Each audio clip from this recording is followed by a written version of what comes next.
जम्मू कश्मीर में दो Alai parties national conference और कांग्रेस के बीच सब कुछ ठीक नहीं चल रहा है और अब कांग्रेस के जो बड़े नेता हैं वो खुल के सरकार को टारगेट कर रहे हैं, सरकार पे हमला कर रहे हैं। जो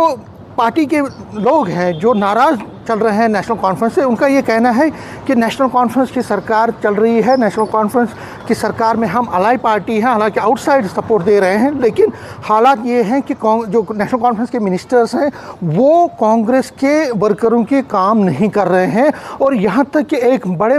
नेता ने यहाँ तक कहा कि जब वो एक मंत्री के पास गए तो मंत्री ने कहा कि उनको ऊपर से आर्डर आया है जो कांग्रेस के हैं, कांग्रेस के वर्करों का काम नहीं करने का। तो उससे आहत है कांग्रेस के वर्कर, कांग्रेस के लीडर आहत है। दूसरा जो कहा जा रहा है कि जो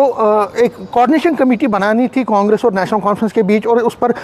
कांग्रेस के कई नेता उमर अब्दुल्ला से बार बार मिले भी थे, एश्योरेंस भी मिली थी, लेकिन अभी तक वो कोऑर्डिनेशन कमेटी जो 2009 के तर्ज पे अभी तक दोनों पार्टियों के बीच नहीं मिली है, नहीं बनी है, उससे भी कांग्रेस नाराज़ है। कांग्रेस इससे भी नाराज़ है कि स्टेटहुड के इशू पे वो प्रोटेस्ट लगातार सड़कों पे कर रही है। लगातार पिछले 1.5 साल से जब से सरकार बनी है उसके बाद सरकार स्टेटहुड के रियासत के दर्जे की बहाली के लिए वो जंतर मंतर तक गए, जम्मू कश्मीर में हर जगह पे प्रोटेस्ट कर रहे हैं, लेकिन उनका ये कहना है कि नेशनल कॉन्फ्रेंस के लोग इस मुद्दे पर भी खामोश हैं, सिर्फ बयानबाजी करते हैं, सड़कों पे नहीं आ रहे हैं, क्योंकि उनको लग रहा है कि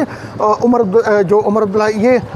इससे उनको लगता है, इसको खतरा लग रहा है कि इससे जो सेंट्रल लीडरशिप है बीजेपी की वो नाराज़ हो जाएगी। तो कहीं ना कहीं इससे भी कांग्रेस के लोग दुखी हैं। कांग्रेस के लोग इस चीज़ से भी दुखी हैं कि राज्यसभा की सेफ सीट उनको नहीं मिली, उसके बाद की परिस्थितियों में भी कांग्रेस के लीडरों से न कोई किसी मुद्दे पे बात होती है, ना उनको विश्वास में लिया जाता है, उससे भी दुखी है। और यही कहा जा रहा है कि 30 अप्रैल को जो कांगड़ा में मीटिंग हुई डिस्ट्रिक्ट प्रेसिडेंट्स के साथ, जम्मू कश्मीर, पंजाब और हिमाचल के लोगों के साथ जो मीटिंग हुई राहुल गांधी के डिस्ट्रिक्ट प्रेसिडेंट्स में, उसमें कांग्रेस के जो ज़्यादातर जम्मू कश्मीर इकाई के जो डिस्ट्रिक्ट प्रेसिडेंट थे उन्होंने साफ कहा कि अब वक्त आ गया है कि हमें बाहर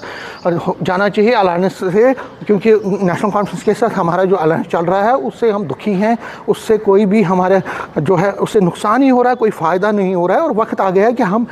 यहाँ की नेशनल कॉन्फ्रेंस सरकार से जो हम सपोर्ट कर रहे हैं उसको विड्रॉ कर लें और अकेले यहाँ पे अपनी पार्टी को मजबूत बनाने की कोशिश करें। तो इसी बाबत कुछ नेताओं ने यहाँ तक कहा है कि उन्होंने कोई लेटर भी लिखी है हाई कमांड को और कहा है कि अब वक्त आ गया है कि अब बड़ा फैसला लिया जाए। और दूसरा वो ये भी कहते हैं कि जो पिछले 1.5 साल की उमर सरकार की जो काम है उससे लोग दुखी हैं और एंटी इनकम्बेंसी का जो फैक्टर है वो एक इम्पॉर्टेंट रोल अदा करता है और हम इस एंटी इनकम्बेंसी का एक हिस्सा नहीं बनना चाहते हैं। हमें तासुर दिया जाता है कि आप सरकार के साथ हो, इससे नुकसान हमें हो रहा है। अगर हम बाहर चले जाएंगे तो एक अपोजिशन का, एक अच्छे कंस्ट्रक्टिव अपोजिशन का रोल अदा कर सकते हैं और आगे की राजनीति में जम्मू कश्मीर में जब भी इलेक्शन यहाँ होंगे, चाहे पार्लियामेंट के हों या असेंबली इलेक्शंस में, तो कांग्रेस एक मजबूत पार्टी के तौर पर उभर सकते हैं। लेकिन अगर ऐसी परिस्थितियाँ रहीं और हम नेशनल कॉन्फ्रेंस का हिस्सा बनते रहे तो हमें नुकसान होगा। तो कहीं ना कहीं हाईकमान से कहा गया है कि वो जल्द फैसला ले। अब क्या फ़ैसला लेती है हाईकमान वो तो आने वाले वक्त ही बताएगा, क्योंकि इसमें बहुत सारी परिस्थितियाँ हैं। अगर कांग्रेस हट जाती है, अलायंस का हिस्सा नहीं बनती है, तो बीजेपी को उसका फ़ायदा हो सकता है। तो कांग्रेस की हाईकमान क्या ये जोखिम लेगी, तो वो भी एक दिलचस्प देखने वाली बात होगी। लेकिन फ़िलहाल कांग्रेस और नेशनल कॉन्फ्रेंस के जो रिश्ते हैं उनमें दिन ब दिन खटासी आ रही है और आगे चल के ये दोनों का जो रिश्ता है वो ख़त्म भी हो सकता है, ऐसा भी लग रहा है। कैमरामैन चांद के साथ में समीर भट्ट, न्यूज़ 18 जम्मू।